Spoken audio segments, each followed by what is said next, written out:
Welcome to tonight's council meeting, 5th of November. It's an ordinary meeting of council.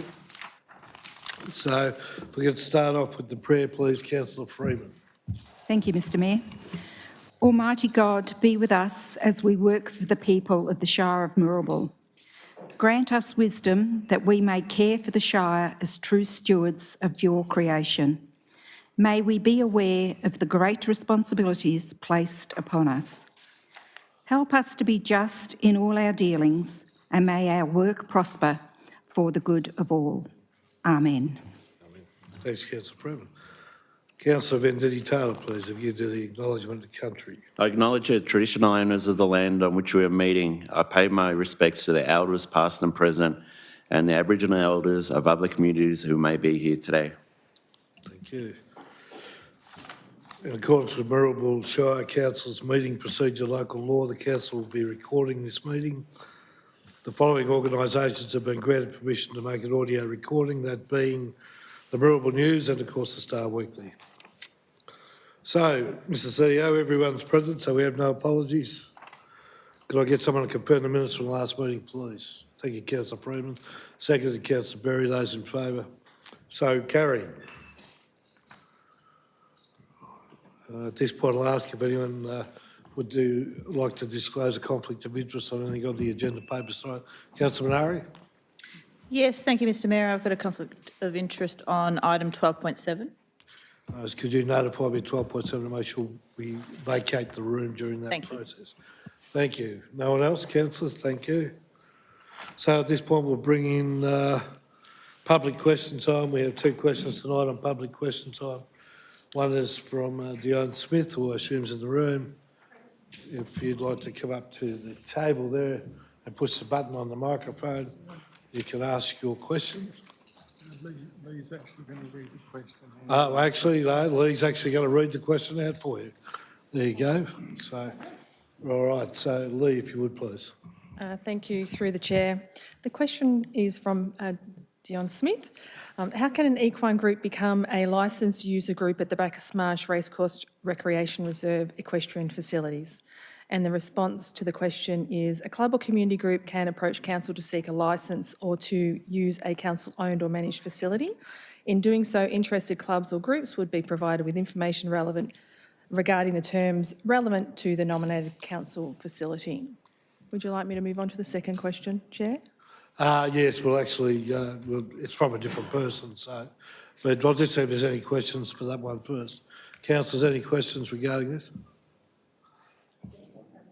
Councillor Sullivan, Thank you, Mr Mayor. This is a licence, not a lease. That's correct, yes. Thank you. Sorry, I shouldn't have answered that, should I? That is correct, though, isn't it, Lee? That's correct. Thank you. Any other questions, councillors? No, thank you. Okay, we'll move on to the second question, if you like. Thank you, through the chair. The second question is from Alison Backhouse. The question is, what is the limit on how many equine groups are able to use the Bacchus Marsh Recreation Racecourse Reserve equestrian facility? And the response to the question is, access or limits for council-owned or managed facilities typically considers existing use and availability of the site. Council would consider applications for a licence, with each application being assessed on its merits, taking into consideration the frequency and length of time being sought and how this may be accommodated within existing use of the facility. The frequency and length of time sought would be a factor in how many groups could utilise a facility. Thank you, Lee. Any questions, councillors? Yes. Councillor I Sullivan, do have please. one. Can this cut across existing leases? Lee, please. A lease is exclusive use. Yes. In the situation of Racecourse Reserve equestrian facility, if an equestrian group has a lease, then a community group could approach that lease So- or directly. Yeah. So if a group has a lease and they decided not to allow another group to use it, then council could not make them do it. Well, I'd need to have a look at the conditions Okay. of the lease. Can we take that on notice, please, Lee? Councillor Ward. Thank you, Mr Mayor. I suppose it's a question for Alison and Dione. I take it Park is the Parwan Adult Riding Club? Are there other adult riding clubs based at the Bacchus Marsh Racecourse Equestrian Facility? I suppose, Mr Mayor, if I may, so who are the licensed or the leased clubs at the Equestrian Centre? Yeah, right. Through the chair, I'm happy to respond to that question.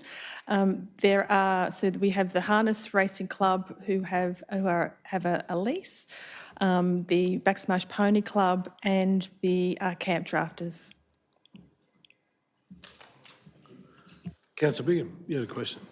Who's the question for, councillor? Question is for Lee. Officers, yes. Officers, sorry, Mr Mayor.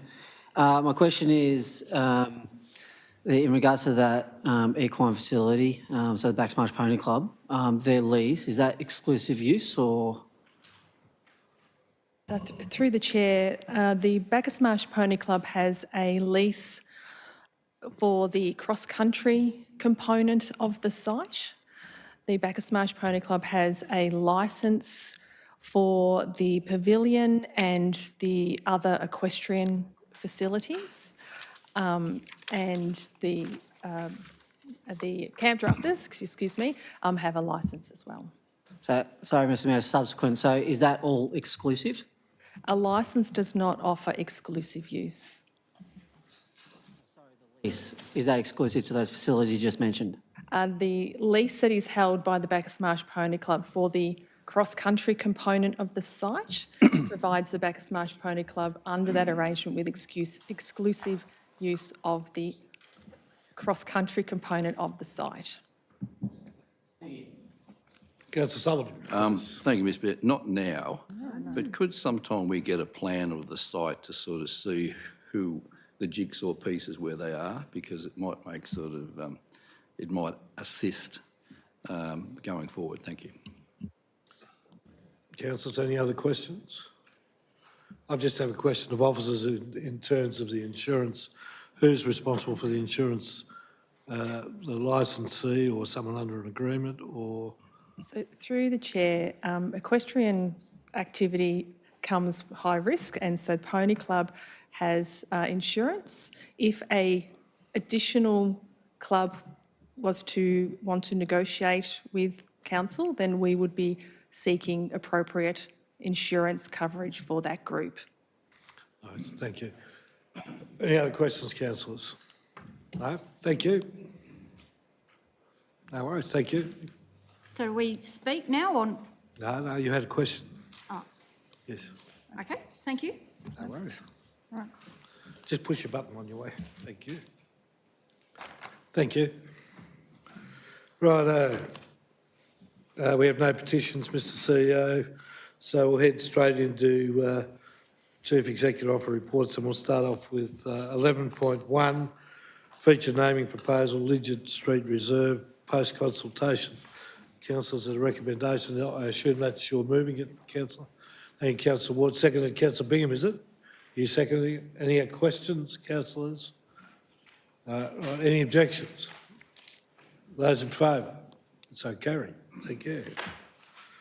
Right, we'll move on to 11.2, 2017 to 2021 Moorabool Shire Council Plan, Outstanding Action Progress Report, quarterly 1 July to September of 2025. Councillors.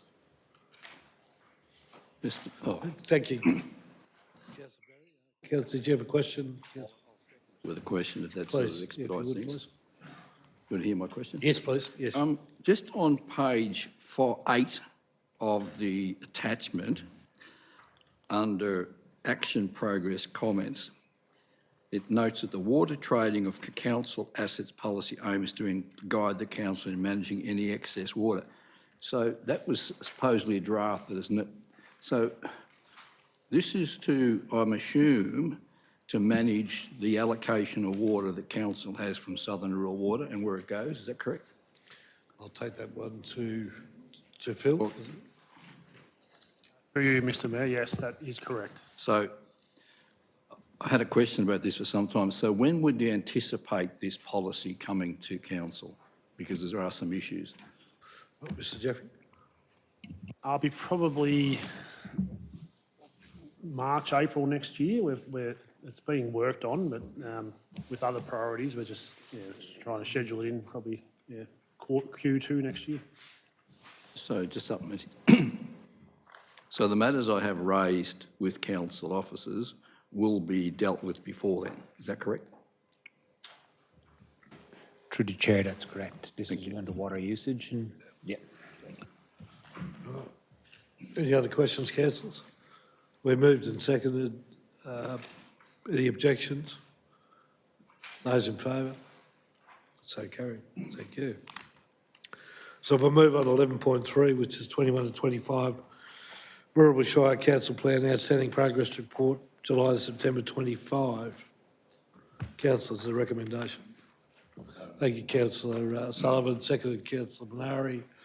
Are there any objections or questions? No, those in favour? So carried. Righto, we'll move on to 11.4, 25 to 29.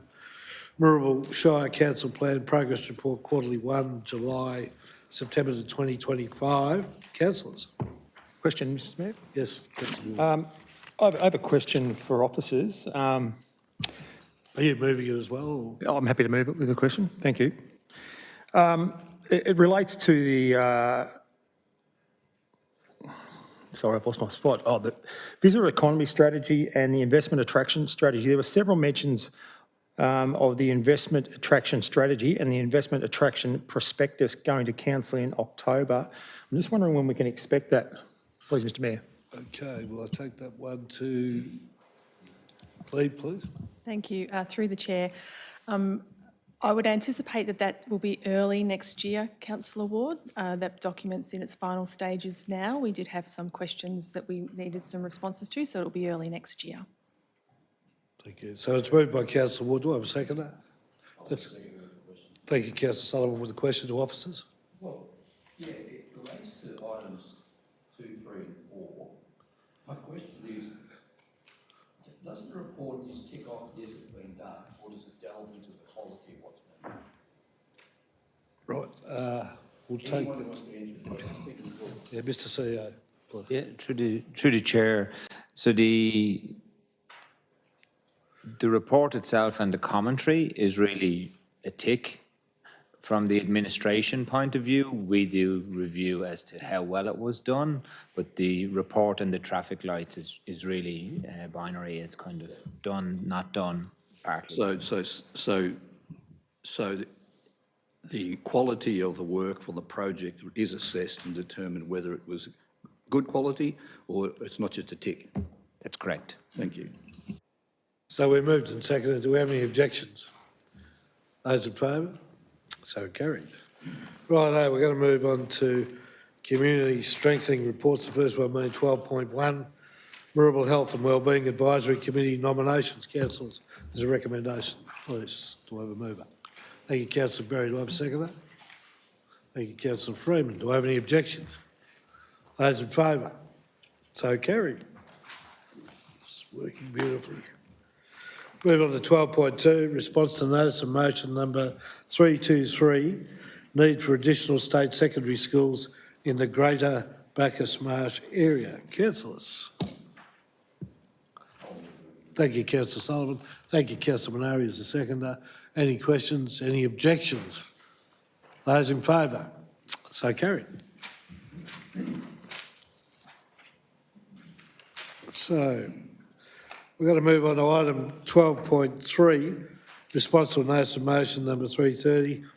This is about the drought funding relief opportunities. Councillors, please.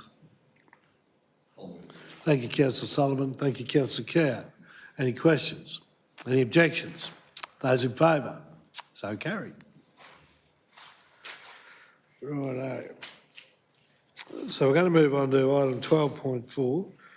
Response to a notice of motion. Geez, we've had some notice of motions.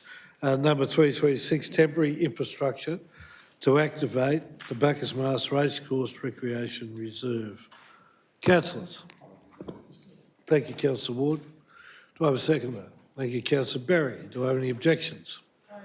Sorry, Mr Mayor, can I just ask a... You can ask a question about anything you like. Yeah, thank you. Just to officers, this does relate to the temporary infrastructure.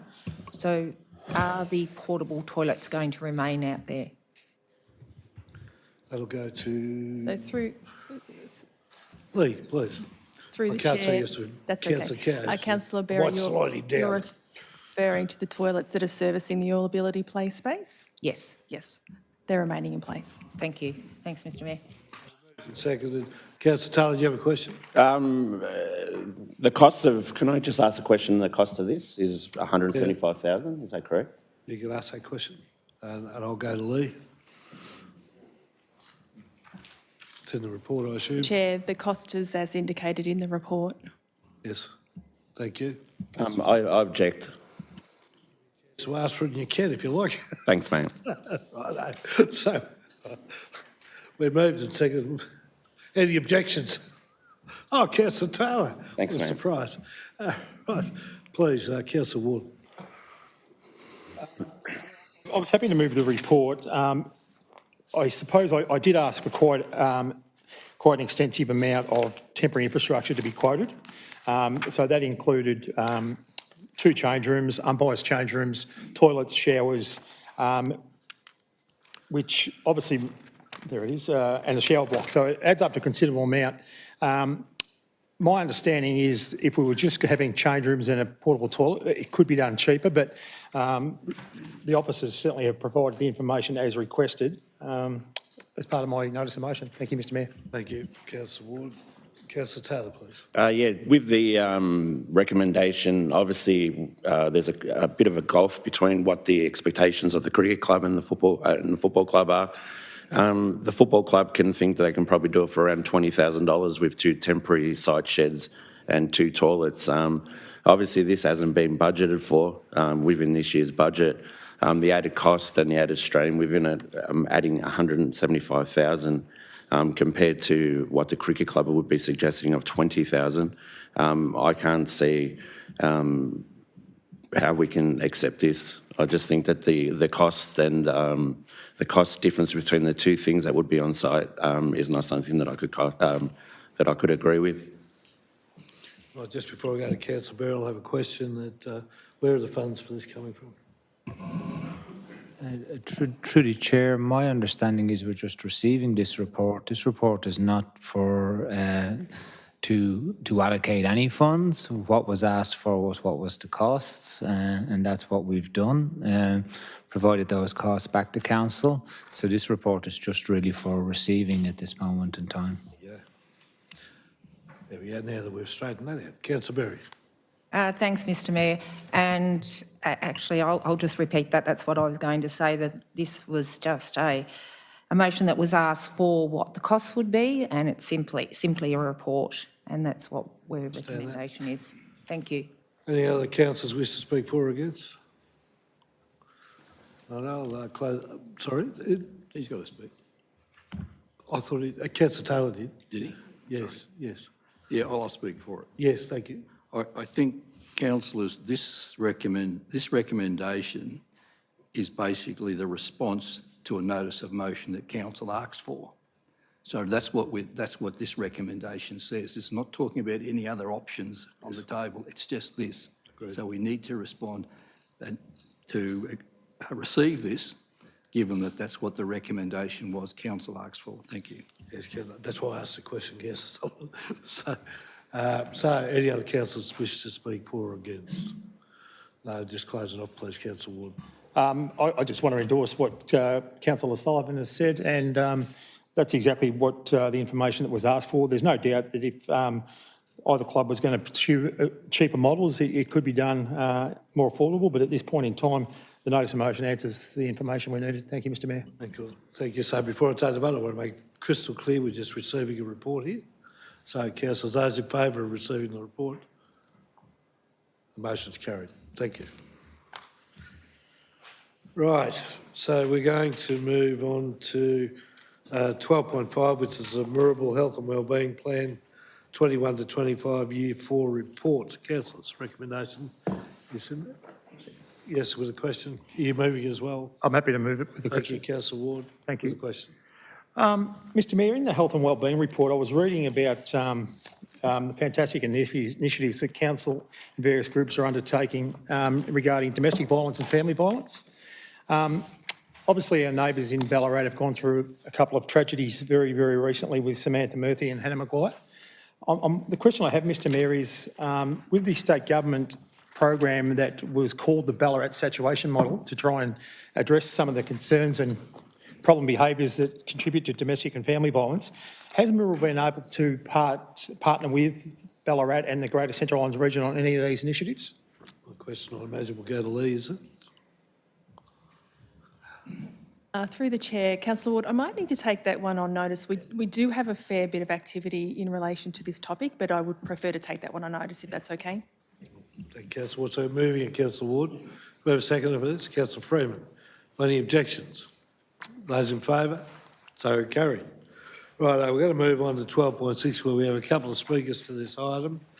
And the first one being Kevin Harper, who's a supporter. And I see Kevin up the back there. Thanks, Kevin. You can come up the front and push the button, and I think you know the system by now, Mr Harper. Mr Mayor, councillors, CEO and officers of Mirrabooka Shire Council, thank you for allowing me these few minutes this evening. I speak as the President of Balan Autumn Festival, a not-for-profit, entirely volunteer-run festival, representing not just Balan but the greater Mirrabooka region, our neighbouring villages, our traders, our schools, our senior citizens, all bound by that shared pride of the place we call home. The Autumn Festival is a free, joyful event, made possible only through the generosity of local individuals, local businesses, the Balan District Chamber of Commerce, Balan District Community Bank, the Mirrabooka Wind Farm grants. Their support keeps this much-loved celebration alive and vibrant. But our greatest expense, and the one challenge that now threatens the festival's future, is the safe and compliant closure of our main street and adjacent side roads. Once this was handled by Mirrabooka Shire. However, changes on the Vic Roads Association and the Shire now place the full responsibility and cost upon our volunteer organising committee. The road closures are not optional. They are legal requirements under both Shire and Vic Roads regulation, and they are essential before Council can actually grant us a permit that allows the festival to proceed. With the help of Shire officers, we have explored every possible grant, local, state and national, yet none provide the funding for this mandatory expense. Without assistance, we cannot guarantee the safe, vibrant and inclusive event that this community deserves. Until 2024, Council assisted to cover some of the costs of the road closure. This year's absence of Council support made a significant dent in our resources, but not in our determination. That determination shines most brightly in the parade, the highlight of the festival, where preschoolers, school groups, service clubs, local traders, musicians, and residents from our nursing home all take part. It's a joyful portrait of who we are, proud, united, and full of heart. So tonight we ask for your partnership again. By supporting this request, Council is not merely helping to fund, Council is helping sustain a cherished tradition, 50 years old this year, that brings life, pride, and connection to Balan and all its surrounding villages. Thank you for your time and your consideration and your faith in this remarkable community. Thank you, Mr. Harper. Any questions? Councillor Bigham first and Councillor Berry, please. Thank you, Mr Mayor. What's the question is to the officers, sorry. So what was the rationale for council officers or Mirrabooka Shire Council to cease doing the traffic management and imposing it on a volunteer group? I'd just like to just note that this is to accept a report again. So I just cautioning councillors to be careful where your questioning goes, because it will come back to council at some point. So, Yeah, yes. I'm just asking the question because obviously the speakers just mentioned that. Yes. Mr Mayor, I can probably answer that. So the change from Moorabool that used to implement the traffic management plan was a change in standards from DTP or Vic Roads.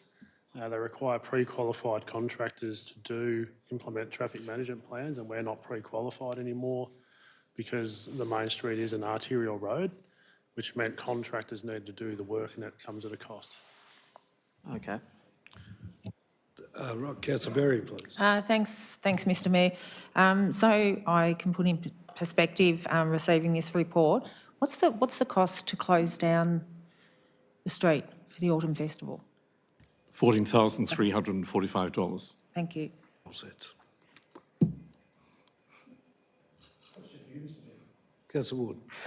Just so we're absolutely clear, in this report it says, should council determine to provide support, an indicative level of funding, I'm paraphrasing, of $10,000 for the Land Autumn Festival and $5,000 for Blackwood Woodshop is based on a pro-rata calculation with current visitation rights. So we're not voting on actually allocating the funds. No, we're not. We're accepting the report saying that's indicative funding. Definitely. Thank Thank you. So just, is every council understanding of that? We're just accepting the report. Right. Thank you. Councillor Sullivan. I just have a question of Mr Harper, if I may. Yes.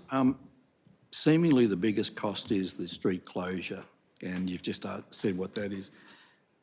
Has any consideration ever been given to, say, moving it down to the recreation reserve, for argument's sake, just a... Yes, many times over the years, thoughts have been doing to the rec reserve and to the new parkland. We would not get the support from the local traders that's essential in running if we moved it out of the main street. Okay, thank you. Councillor Minari. Thank you, Mr Mayor. I've just got a question for Mr Harper. Mr Harper, how many volunteers do you have throughout the year building that event and then on the day? So 10 throughout the year, and on the day, 25. Thank you. Councillors, any other questions? Councillor Bingham. I'm happy to move the recommendation, Mr Mayor. Well, you better wait for the next speaker and we might do that. So, we might try that. Any other questions for Mr Harper, officers, please? Thank you. Thank you very much. Now, if I ask Brendan Hello to take him up, please.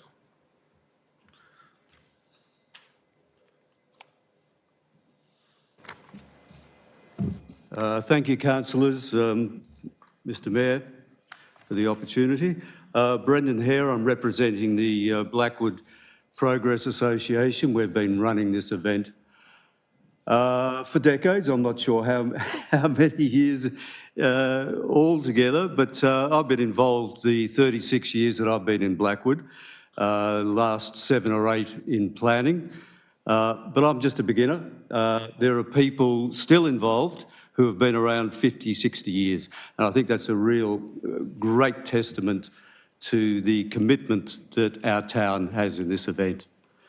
It's been staged every year since 1900, bar war or pandemic. So this event celebrates its 120th anniversary next Easter. It is second only to the Royal Melbourne Show in its longevity. In fact, its beginnings go back further to the 1870s, when the first Easter Sports Carnival was held at the Blackwood Reserve. The miners there would compete in shooting and explosive handling competitions, as well as a new craze called bicycle racing. Today, sporting events still dominate the day, with some of the best woodchoppers in the state vying for part of a $7,000 prize.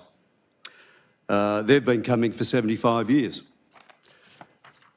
Everyone else who turn up is encouraged, if not compelled, to take part in the old school sports events of the day. Tug of war, gumboot and egg throwing, not at the same time, kids races, gold panning and pet show. A few years ago, thanks to a Moorabool community grant of $3,000, we were able to introduce a musical component to the event, showcasing the famed local talent along with headline acts. It has proved a great success. I believe this grant is the only one we've received from the council for the Easter Carnival, although Moorabool did facilitate a grant from Regional Development Victoria, $30,000, to help relaunch this event post-pandemic. Current patronage is around 4,000, with early bird tickets at $15, under 16s are free, and all events and activities, bar food and drink, are free. We aim to maintain the Carnival as an affordable family event and a showcase for this holiday town of ours. It also remains the biggest fundraising opportunity for the community groups and projects. Over the past decade, the cost of staging this event has almost trebled. Insurance alone has increased tenfold. I don't think we'll be bringing back the explosives competition anytime soon. Recently, increasing... I'm sorry? Well, maybe we will. Recently, increasing compliance demands, such as the traffic management, event permits, health and safety, have stretched our budget and volunteer workload. In the current economic climate, it has become increasingly difficult to maintain sponsorships. We will, of course, push on, as all those Blackwood volunteers have done before, and deliver a memorable 125th anniversary carnival next Easter. We invite Moorabool Shire to partner with us in this celebration. Thank you for your time. Thanks, Brendan. Any questions, councillors of officers or... Yes. Thank you, Mr Mayor. I have a couple, if I may. First one's of Brendan. Brendan, I attended my first Blackwood Carnival after the pandemic when you managed to get that funding from RDV. So advertising went far and wide and it was an extraordinary turn-up. How many, I'll ask the question that was asked to Kevin earlier, how many people do you have committee volunteering in the lead-up to the event and then on the day? Sure. We have a similar number in the planning, about 10. Yep. Because the carnival is run completely on a volunteer basis, including all the activities, we have around about 60 further volunteers pre and post event and on the day. Thank you. Last question, Mr Mayor. If I may, Brendan mentioned that the costs of holding the event have trebled and insurance is a big part of that. The Blackwood Recreation Reserve is Crown land and it's managed by a Crown-appointed committee of management. My understanding is, so you'll have to actually secure your own insurance for that event there. My understanding is that council could possibly, and this I suppose is a question for Lee, you haven't had enough questions tonight, Lee. Does council have the opportunity of taking out, because we're about bulk buying power, insurance for the committee and then they reimburse council that cost? Is that possible?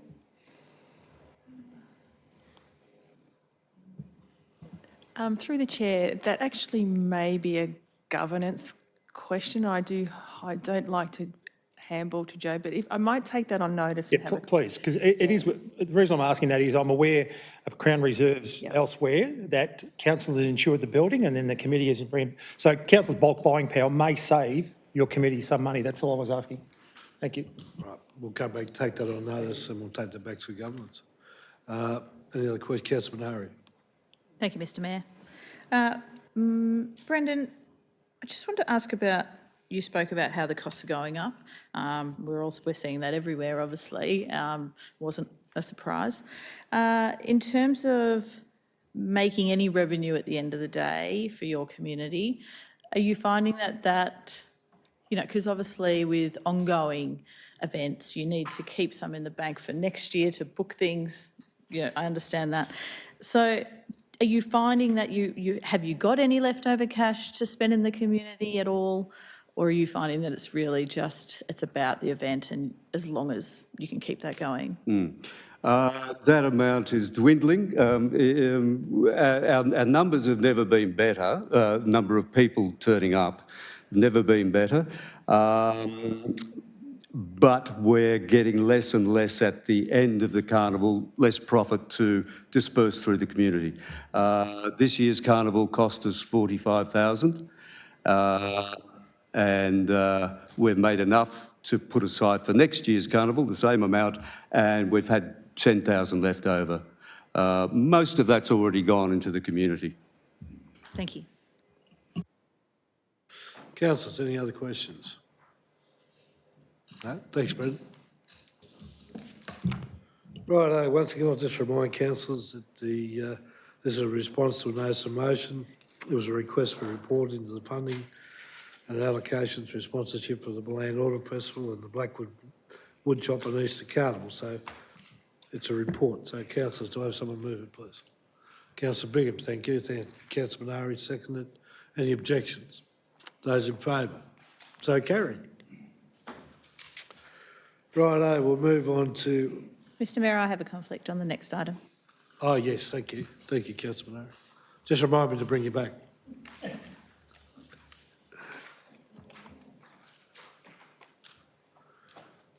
Okay, councillors, we'll move on to 12.7, which is a community grant recommendations for August 2025 round. Councillors. Councillor Bingham, is that a question or? I'm happy to move it with a question, Mr Mayor. Yes, give us a question, please. So the amount available in this round was $190,000, and the amount recommended is $95,000. So my question is, what's going to happen with that $95,000? Is that carried over to the next round, or what happens with that? I'll get that answer. Lee, please. Through the chair, typically the funds do move forward into the next round across those streams typically. Any other questions? Yes, Councillor Sullivan, please. Just hit the button, please. I'm away for a week and this is what happens. This is what happens. Falls apart. Falls apart. Just a question. Two of the people who are receiving or propose to receive are individuals and not groups. Do they have to be registered for GST to get funds? Lee, please. So I seem to be getting some good questions this evening. I'm going to move Councillor Kerr because we need a direct line. Councillor Sullivan, I will come back to you on that one. It would depend on the status of the individual. If they're a sole trader, for example, that's a different set of principles. So I'd need to go away and have a look at the individuals and come back to you. It's just that there's two, the majority are actually groups or organisations. Okay, that's fine. If it's a sole trader, do they have to be registered for GST? I suppose that's one question. I have a couple of questions, if I may. One of the groups, the community arts and culture groups, the project is called Rise Up. What is that?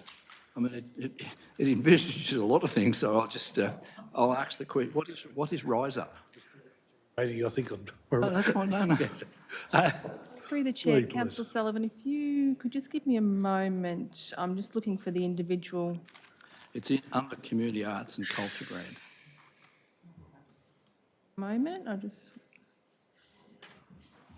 So the Rise Up project is to raise awareness and funds for domestic violence initiatives to support survivors of domestic violence. Okay, that's fine. Another question, I'm going to roll. Who are the Saints Junior Basketball Club? Lee? So That's under Community Strengthening Grant. Yeah, we'll use the process, but I said we know who they are, but yes. I'm just having a quick look through here. They will be an emerging club, through the chair, they will be an emerging club, Councillor Sullivan, but I'm just... We can get a comment off a councillor now. Thanks, Councillor Berry, on that, please. Junior basketball are a basketball club that has existed in Bacchus Marsh for quite some years. Can't give you the number of years, but I just know that through one of my grandchildren playing. There you go. There you go. Ghana Saints. Right. My other question is, not now, but could we actually get the criteria for community development grants? Because I'm just a bit concerned we've got a individual group involved in this. So I would like to actually get, and all councillors by all means, get a copy of what is the criteria and assessment. Thank you. We take that one on notice, please, Lee. Thank you. Any other questions, councillors? Councillor Kerr. I don't have a question, but I object to the motion. Do we get there? And I'll let you. Turn your light off. Thank you. Councillor Ward. I've got a question for Lee. Mr Mayor, if I may. Yes. Lee, I note that the Bland's Med Shed Inc. Had initially inquired about a grant to re-establish the Bland's Men Group, and it was withdrawn. I've actually met with that group a couple of years ago. Is council continuing to work with them to re-establish that men's shed? Lee? Through the chair. So through this process, we have maintained contact with the Bland's Men's Shed, and given that they have withdrawn their application, we will continue to have discussions with them. Okay, thank you. Any other questions? No? Right, so, sorry? No, right. Do I have someone who moves a recommendation? Councillor Bingham, do we have a seconder? Thank you, Councillor Ward. Do we have any objections? Thank you, Councillor Kerr. Right, we'll go to Councillor Bingham, please. Yeah, thank you, Mr Mayor. I'll keep it short and sweet. Happy to move the recommendation. Council officers that are part of the panel, they use a select criteria, and I think that they've made a good judgment in these applications. Thank you. Thank you, Councillor Bingham. Councillor Kerr, you're on. Thank you, Mr Mayor. The way I see it, community grants program is to grant community organisations funding to achieve goals within council funding criteria to benefit their community. I was amazed when I was informed that the Bacchus Marsh Golf Club application, item number 8, fulfilled the criteria allowing for a gift of $50,000. That's right, $50,000 to upgrade their irrigation system. Recently, the Mount Egerton Reserve Committee contacted council officers regarding securing a community grant to help fund to install children's playground equipment at Mount Egerton Reserve. It should be noted that presently there is no children's playground equipment in the Mount Egerton district. The committee was told that there was no money in the budget, and anyway, there was many community projects in front of it. As far as I'm concerned, a community grant should never be used to fund a privately owned club. If this motion is voted down, and I commend my fellow councillors to do so, I will foreshadow, 1, that council approve the existing application for community grants with the exception of item number 8. Motion, but we'll only hear the motion after we've heard the vote. But yes, you can foreshadow a motion, but we don't want to hear it yet. You can preamble it later. We'll see where this one goes first. All right. Thank you, Councillor Kerr. Is that right? Anything else, please? No. Yeah, you're right. Have you finished your debate? Yes. Yeah. But you foreshadowed that there may be a motion, should it not get through?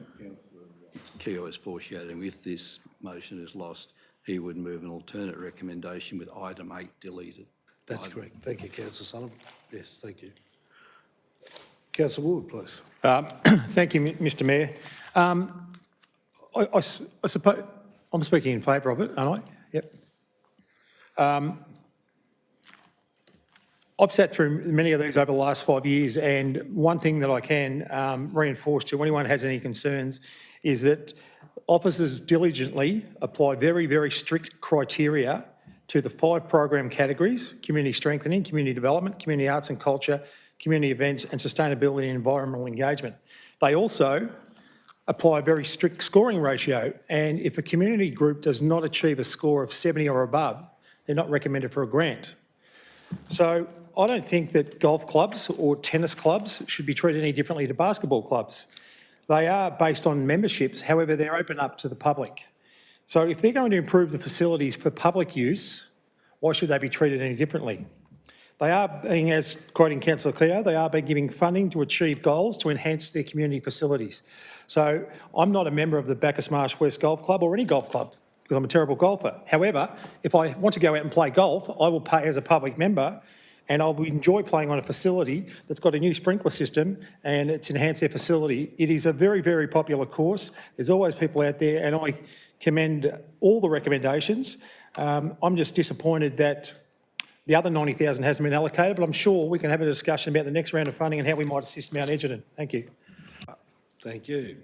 Where are we? Any other councillors wishing to speak for or against? Councillor Freeman, please.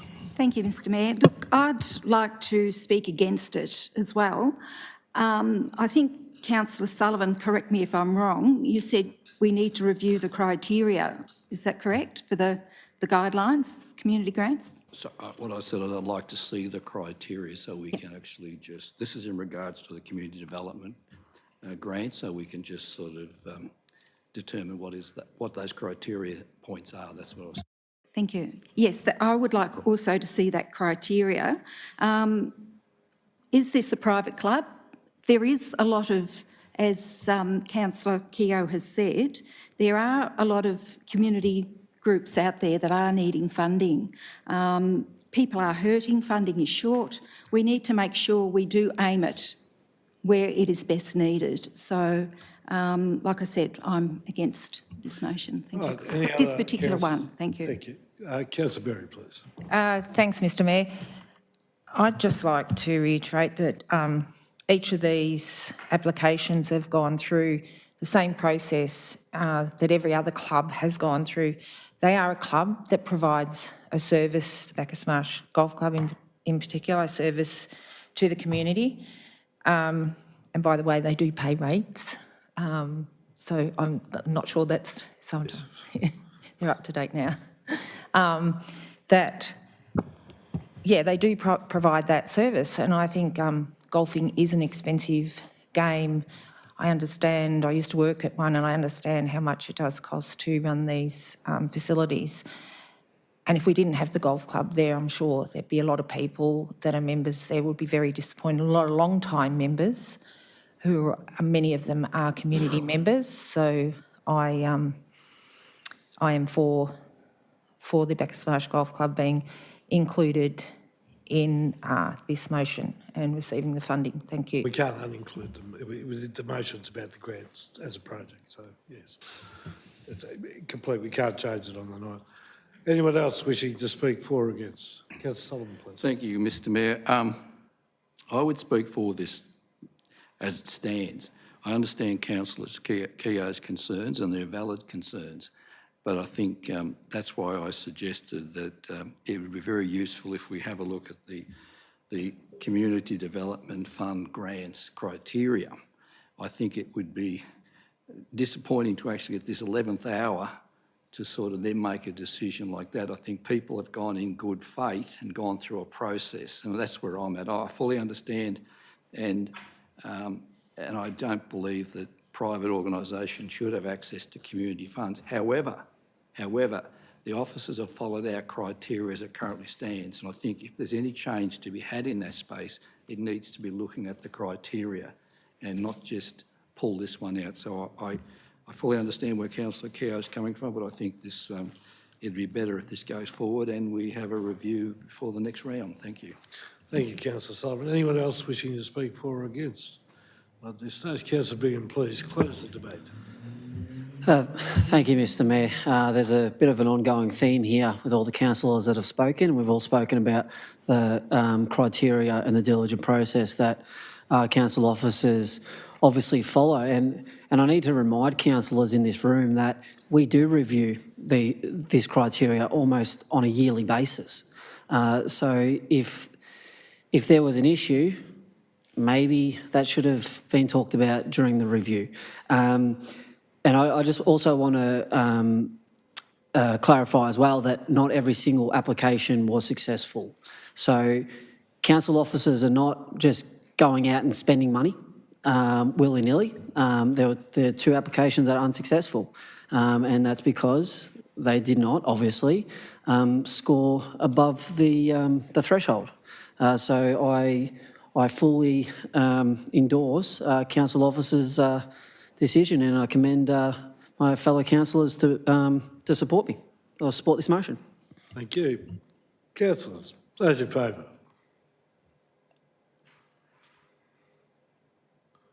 Motion's carried. Could someone ask? Yes, Councillor Kerr. Yeah. You can, yes. For those in favour, could you please stand?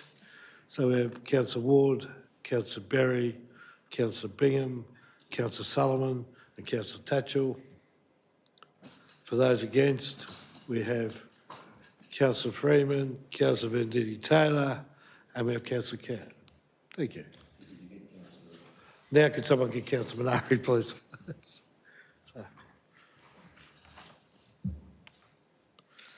Right.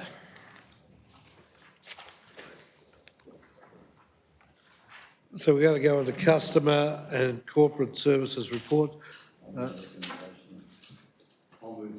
Thank you, Councillor Sullivan. Do we have a seconder, please? Yes, Councillor Berry.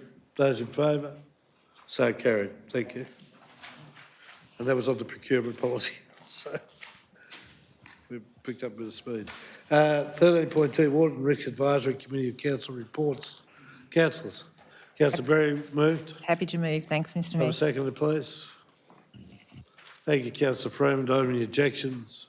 Those in favour? So carried. We're going to move on to Community Assets and Infrastructure reports. This is a Bland Integrated Transport Strategy known as a BITS.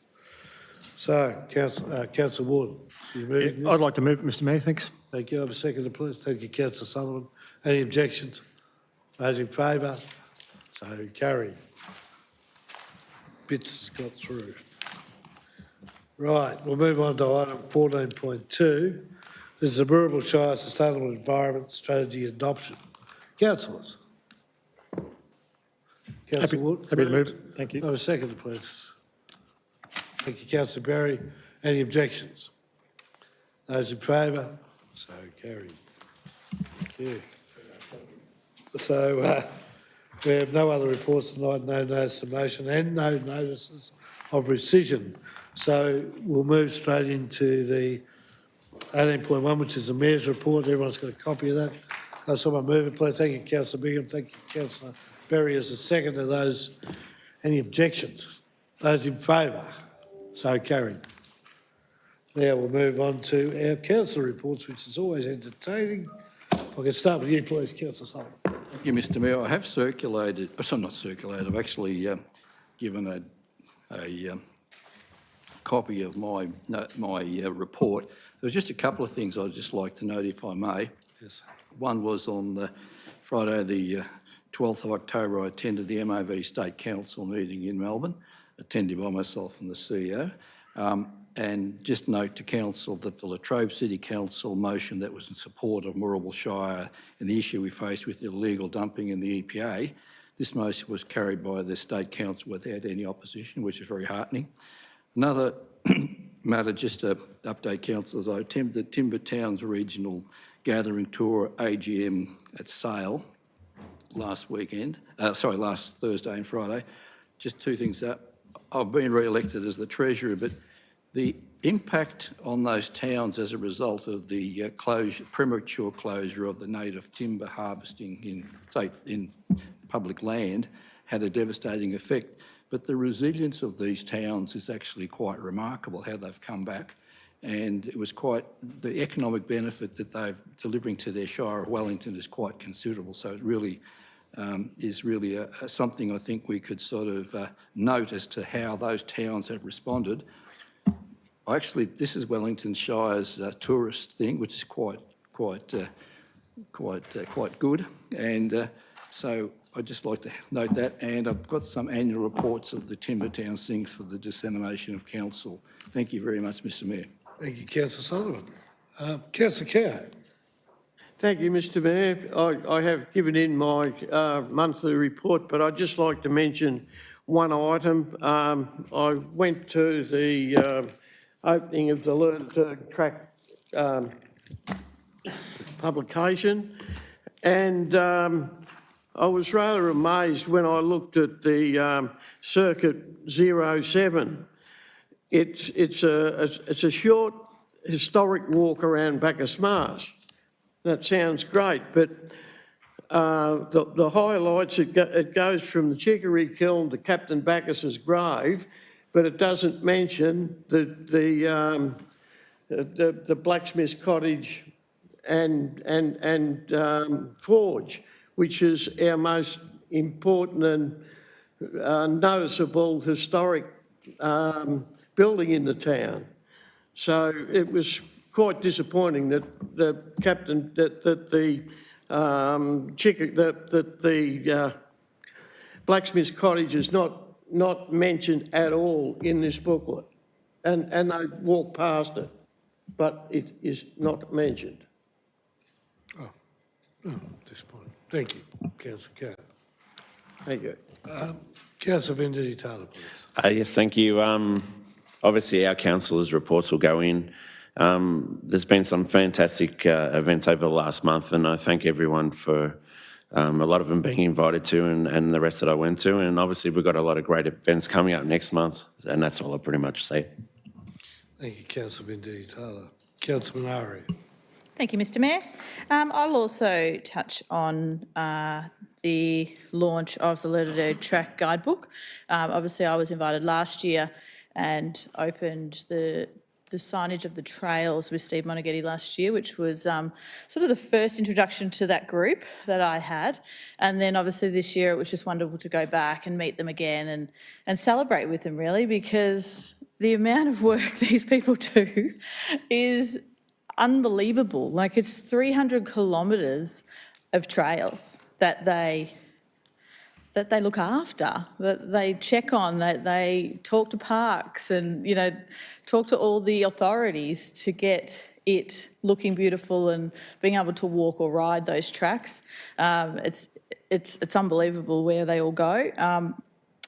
I won't be, I'll be honest, I won't be trialling the 300 kilometre tracks, but it was the opening was situated in Blackwood because it was the centre of the trails. It goes all the way to Dalesford, Castlemaine, and down to Bacchus Marsh. So it was a lovely celebration in Blackwood at the new launched deck at the post office, which was wonderful. And yeah, so congratulations to the group. They've done a mammoth amount of work in this book, and they should be congratulated. Thank you. Thank you, Councillor Minari. Councillor Bingham, please. Thank you, Mr Mayor. It is with great sadness that I acknowledge and pay my respects to Judy Allison, who passed away peacefully last week. Judy was more than just a long-standing member of our Municipal Emergency Management Planning Committee and Relief and Recovery Subcommittee. She was the heart and conscience of those groups. Her service to Mirraboola and our community stretches back well before the Scottsburns fires in 2015. And her presence has been felt in every emergency, every recovery, and every act of care that followed. Judy gave so much of herself to others. She stood by our community through its most difficult moments, through fires that tore through homes, storms that left devastation in their wake, and floods that tested our resilience. She reached out not just as a volunteer or committee member, but as a friend, a listener, and a quiet source of strength for those who had lost so much. Her dedication went beyond Judy. Judy organised outreach programs for residents affected by disaster, often working behind the scenes to make sure that no one was left without a kind word, a meal, or a sense that they were not alone. She poured her heart into every project, every meeting, every conversation, always asking, how could we do more for our community and how can we do it better? Judy's contribution to Mirraboola Shire cannot be measured simply in plans or programs. It lives in the lives that she has touched, in the families she's helped rebuild, in the hopes she's restored, and in the quiet moments of compassion she offered when people needed it most. Her kindness rippled outwards, touching countless lives in ways many will never fully realise. So on behalf of the entire Mirraboola Shire Council team, I want to express our deepest sorrow and our heartfelt gratitude. Judy Allison will be deeply missed by all of us who had the privilege of working alongside her. Her wisdom, warmth and commitment will remain part of our community story forever. To Judy's family and loved ones, I offer my most sincere condolences. I hope you find comfort in knowing that Judy's life was one of profound purpose. Many people will go through life never discovering why they are here. But Judy did. Her purpose was to help, to comfort, to serve, and to make the world around her a little bit brighter and a little bit kinder. And she did exactly that. Judy's absence will be felt deeply. The space she leaves behind cannot be filled. but her spirit, her compassion, her strength, and her love for this community will live on in every act of service and in every plan made in her memory. Judy Ellison will be missed and she will never be replaced. Thank you. Thank you, Councillor Bingham. Councillor Berry, please. Thank you, Mr Mayor. Firstly, rest in peace to Judith Ellison. Like all other councillors, I submitted my councillor report to governance, and I've chosen to speak on Peri-Urban Councils Victoria as the chair because we've been very busy during October. We had 2 days of delegations into the state government where we spoke to ministers and shadow ministers, usually one day, but had to divide it over two because we had quite a few delegations. Also, then on the 27th of October, we had the federal delegation, one full day, 2 ministers and shadow ministers in Canberra. Both of these delegations, state and federal, we submitted the definition of Peri-Urban Councils Victoria document that all members have been working hard on, particularly our CEO, Derek Madden, who put together that document. We submitted it to Minister Catherine King. She suggested that we link with the Australian Bureau of Statistics to take that a bit further, so some continuing advocacy to be done. During this period, we did have a peri-urban meeting as well, separate, so a board meeting, memorandum of understanding between Peri-Urban Councils of Australia agreement was agreed to be signed and agreed to collaborate on a case-by-case basis on policy and funding issues relating to peri-urban areas and communities across Australia. So that was a really important document that we needed to get through to move forward with continuing advocacy as a national group. Thank you, Mr Mayor.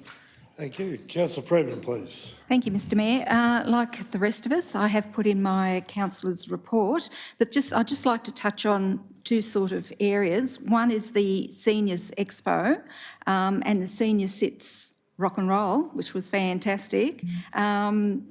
The rock and roll one, that was well received by seniors, and it was great that some of us seniors could still rock and roll. But also the Seniors Expo, I'd like to thank Lee and her team for this expo. It was really fantastic. I really enjoyed it. And the only comment, well, I've received a couple of comments, very good comments, but the one that stood out, could it please be extended for at least another hour or 2, please? And the only other thing I want to speak on is the Moorabool Shire Council Illegal Dumping Summit that I attended. Congratulations to the CEO and all council officers. This was well presented, informative and constructive summit with many statewide councils in attendance, and I was very inspired as to where to from here. Thank you. Good. Councillor Ward. Thank you, Mr Mayor. I also just wanted to quickly comment on the Illegal Dumping Summit last Thursday, the 30th of October, and commend officers and our CEO on pulling it together, and David. 42 of 70 councils in the state attended, 100 in person, 100 people there attended in person, 70 plus online. And it was quite very worthwhile, but it was also quite frustrating, and I just want to comment on that. The underlying principle for illegal dumping is the polluter pays, but in practice it doesn't work that way. And we need to stand together in a united position to the state government, because the way it works now is that the EPA are basically lazy, and if we put cones around a truck that's got cylinders on it, we're liable. They won't continue to look. The frustrating thing is they presented in a VCAT that they presented an imminent danger, but we know 27 trucks have left the site with over 1,200 cylinders, and no one knows where they are. So it was great to see the collaboration amongst the councils there. I'm looking forward to working with them and as we tackle the scourge of illegal dumping. I just want to finish up, Mr Mayor, by wishing all involved from the Balan Jockey Club all the very best for the Community Bank Balan and District Balan Cup this Saturday. I also wanted to mention the Community Bank in Balan. I've just read their annual report, and they've donated $2.4 million to the community since 2011. I'm also attending the Bacchus Marsh Community Bank AGM next week, and over the last 10 years, they have also donated 2.38 million. So I think sometimes we take the generosity of the Bendigo Bank for granted, but we shouldn't. Thank you, Councillor Ward. Just before we close that off, I'd also just like to make mention of Alan Morton and his team at Landcare that put on a magic show at Bacchus Marsh on serrated tussock. They were volunteers. The magician was a volunteer.